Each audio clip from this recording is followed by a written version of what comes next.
Led open in an elaborate ceremony held at the Gatula Pabio Stadium in Uyo.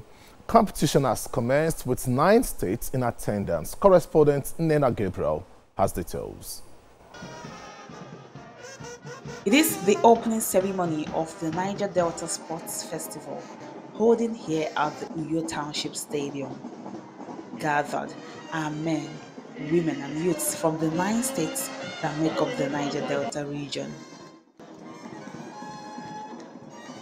After this ceremony comes the competition. Abia is not left out of the count as athletes from different states march in excitement.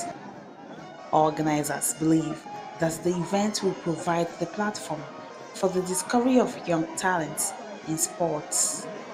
It is also born of conviction in the abundance of raw sporting talents across the mandate states of the NDDC, and the need to provide a platform for the discovery and grooming of these talents into elite and professional athletes.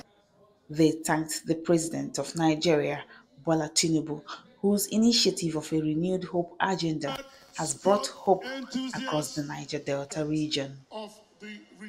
The host governor, Omo Eno, and his Ondo counterpart, Lucky Ayedatiwa, say the event has shown that the region has interest in human capital development.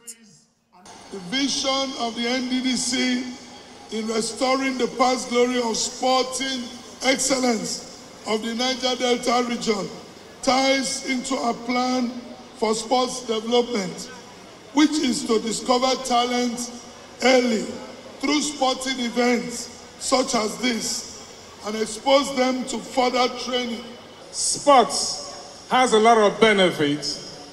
It's for peace building, solidarity, unity, for healthy living, and also for wealth creation. And then the glitz and glamour dance from the different states, lightning of the touch, all spiced up the opening ceremony. This maiden edition of the Niger Delta Sports Festival is tagged Beyond Oil, Harnessing Talents. Inaugural, TVC News, Uyo, Akwa Ibom State.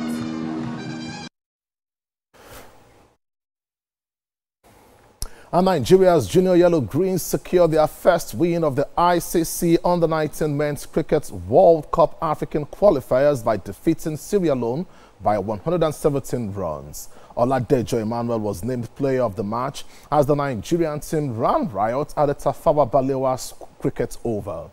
Despite the victory, Nigeria have been relegated from Division 1 and will be joined by Uganda and Sierra Leone, who have also been relegated. Meanwhile, Tanzania moved a huge step further to seal in qualification for the ICC Under-19 World Cup by defeating East African rivals Kenya by 54 runs. Tanzania's dominant bowling performance proved too much for Kenya, who were dismissed for just 60 runs and 42.5 overs while chasing a modest target of 114 all out in 41.1 overs. Tanzania have amassed 8 points, 2 ahead of defending champions Namibia, having beaten all 3 associate teams, Namibia, Uganda and Kenya, in the African Division 1 qualifier, including host Nigeria. The 2026 ICC Under-19 Cricket World Cup will be hosted by Namibia and Zimbabwe.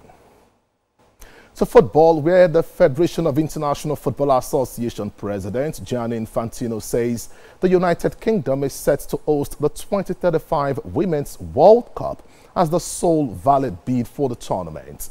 England, Scotland, Wales and Northern Ireland submitted a joint expression of interest in March to hold the World Cup across the home nations. Under FIFA rotation rules, the tournament must be in Europe or Africa. Spain's Federation President, Rafael Luzian, said last week that they were working on a joint bid alongside Portugal and Morocco. However, the deadline for expressions of interest passed on Monday, and Infantino says the UK's bid is the only one received for 2035, while the US are set to host the 2031 edition. Infantino also confirmed that the 2031 Women's World Cup will be a 48-team tournament, up from 32 in 2027. And tonight we take a look at the London Derby, almost a decade from the infamous Battle of the Bridge encounter. London rivals Chelsea and Tottenham Hotspur return to Stamford Bridge to lock arms in the Premier League tonight. These two teams were involved in an entertaining 7-goal thriller in North London almost 4 months ago when Chelsea came out on top by a 4-3 scoreline. Tottenham are bidding to win their first game at Stamford Bridge since a 3-1 success in April 2018.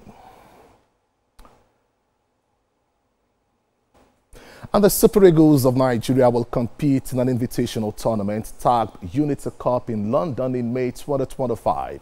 Black Stars of Ghana, Reggae Boys of Jamaica, and Soccer Warriors of Trinidad and Tobago will also take part in the competition. The Reggae Boys and Trinidad and Tobago will lock arms in the first semi-final on Tuesday, the 27th of May.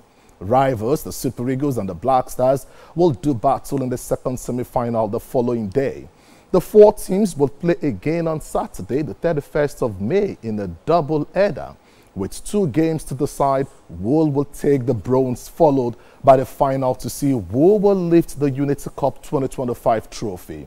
The Super Eagles are also scheduled to face Russia in a friendly in June. The 3-time African champions will use the matches to prepare for the 2026 FIFA World Cup qualifiers against the Amavubi of Rwanda and the Bafana Bafana of South Africa in September. And Precious, with that, it's a wrap on the sports segment, and it's over to you as we continue.